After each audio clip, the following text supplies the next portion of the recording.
کنه پر وژغېږم خو نتیجې ته ودرسېدلم چې پر ژغېږم به خامخا به پر ژغېږم که څوک خوشحاله کېږي که خوابدي کېږي. ملګرو پرون په سینټرل جیل کراچي کښې د علي وزیر سره ناست وم، مجلس مې سره کولو چې پر یوه ځای باندې 50 افغانیان راننه ایستو، ټول په زنځیرونو باندې تړلي وو. په دې کښې خو روغبړ به مونږ سره کړی. علي وزیر ویل چې یاره زه دا خلکو ته ډېر دردمن کړی یم، د درو میاشتو د یوې میاشتې ناستې چې له چا سره د صابون پیسې هم نشته چې په ولمبېږي. جیل کار دی، په جیل چې پیسې نه وي یوه خوا هم نه کېږي. تیل پیسې نشته ورسره، د روټۍ پیسې نشته ورسره، کپړې نشته ورسره. په کومو کپړو کې چې راوستلي دي په هغه کپړو کې دوی دلته په دغه جیل کې ژوند کوي. ټولو دا وخت ناروغي اخیستې ده، د خارش ناروغي.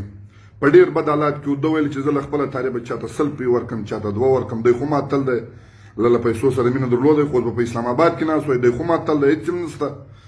نو چاته چې پیغام ورکوم دا ویډیو در هغه رسوم. ملګرو پر افغانانو باندې ډېر لوی کاروبار روان دی، ډېر لوی بزنس روان دی. کومو خلکو ته چې پیغام ورکوم در هغو پورې پکار دی چې دا غږ ورسېږي. ملګرو پر بارډر باندې یو ډله ورته ناسته ده و دې خلکو ته در سینده پورې پر قلم لیکلي زمواره 153 زمواره چک پوسټونه دي. له بارډره څخه در کراچي پورې 153 زمواره چک پوسټونه دي. افغانۍ چې کله ښار ته راسي سند پولیس و دوی ته لاس ور واچوي. دغه ځای دلته څنګه راځي پر دې باندې لږ غږا کوو. ملګرو پر بارډر باندې یو ډله ناسته ده چې پر ځان باندې ډېر د عزت نمونه ایښي دي لغړیان. ټول نه ښایم په دې کې به ډېر وطن دوسته، افغان دوسته، مسلمان دوسته لغړیان وي. یو ډله ده و هغو لغړیانو د پاکستاني پورس سره د ملیشیا سره مایده ده. افغاني ماشوم ورسره زنانه، ورسره پلار، ورسره مور، ورسره نیکه.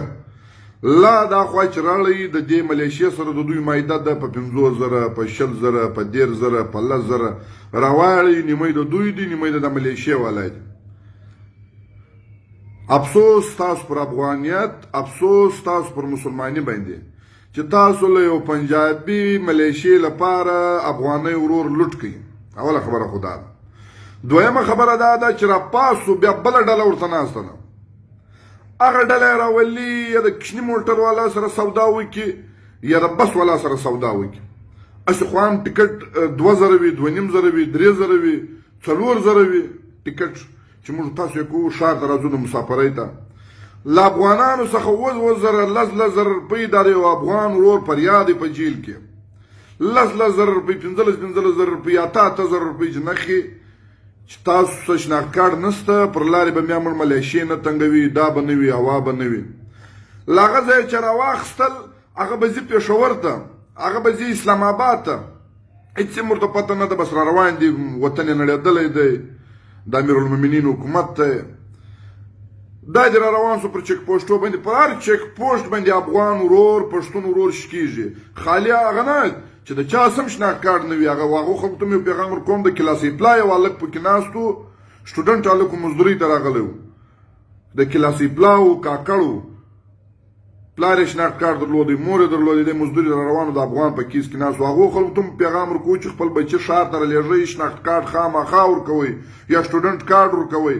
هسې مه رایله کوئ. دلته حالات ډېر بدل سوی دی. زموږ خلک خو سوشل میډیا ټول اوس ټیکټاکر دي که څه بلای وي. په کار داسې دی چې پر دې باندې زه هغه مجلس ته راتلم، بلې خوا ته مجلس ته ولاړی. پر دې چک پوسټو باندې دوی شکوي،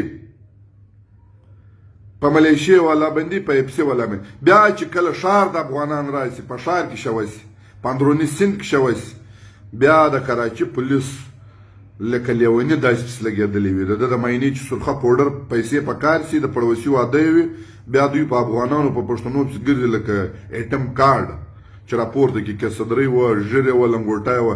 بھائی جان آپ طالب ہو؟ اچھا آپ کا تعلق طالبان سے؟ دا یو پوینټ. بیا ورته اچھا شناخت کارت دکھا. چې کله شناخت کارت ورسره وي وایي اچھا کون سی نادرا سے بنایا، کس نے بنایا، کیسے بنایا، آپ ته افغان ہو.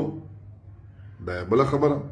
بیا چې شناخت کارت نه وي ورسره، په موبایل کې کښېنوي چې په جیب کې هغه پر لارې چې سور به چاو سوي د لغړیانو د اپسي والا څخه هغه چې څور بچاو سوي هغه بیا سند پولیس جن واخلي چې نه وي ورسره هغه ډېره کې پایار کړي که ماشوم ورسره و ماشوم ورسره یې پایار کړي که زنانه ورسره و زنانه ورسره یې پایار کړي بیا چې جیل ته لاړ شي په جیل کې د دوی حالات تاسو نه دی لیدلی چې څنګه حالات یې دی په څنګه حالاتو کې دي دا وخت تقریبا خالد جمشورو پولیسو برای 300 زنانې او کوچنیانو نارینه نیولي دي دا وخت در 800 تعداد زیات دی د افغانانو په جیل کې یوه منصوبه بندي نشته ورته سفارتخانې ته نورالله خان او ملګرو موږ یو ټیم جوړ کړي سفارتخانې ته چې کله ټیم لاړی امیر صاحب ناست و په سفارتخانه کې دا لوی ترما شینې چې ورته پرتې ویلې والله کې دا ویل چې دا شیان سره ډېر نه ولا دی ټوپک دی غر دی د امریکې او د پاکستان او د نورو هېوادونو پیسې دي دی خو د دا شیانو سره ډېر نه ولده دی دا لوی ترما شینې چې ورته پرتې په پرنګ کې دا ویل چې یو چاته ګایښت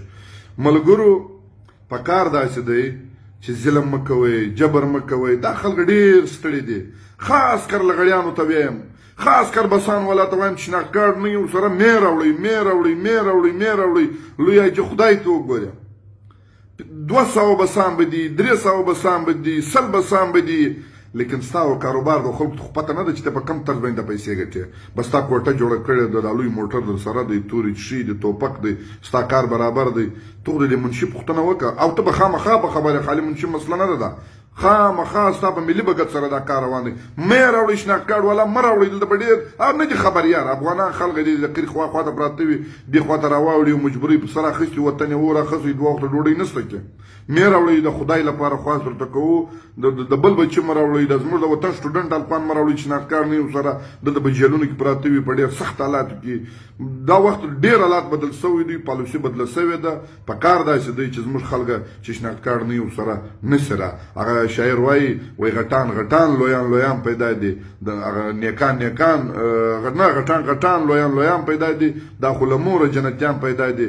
راسي هغو لره جنت وګټو څوک چې له موره دوزخیان پیدا دي 40 کاله کېږي چې د موره وزیر شي افغان ماشوم دی و دې دنیا دوزخ ورته ښکاري دا دنیا په سختو حالاتو کې ژوند کوي نو ملګرو په کار داسې دی چې موږ پر خپلو وطن پر خپلو ځوانانو پر خپلو دلالانو باندې نظر وساتو او ټوله دنیا ته بربنډ ودرو دا خبره پټه بالا نه کړو ما د پرون به راسې سوچ پر کوئ چې پر دې وغږېږم او که نه خپلو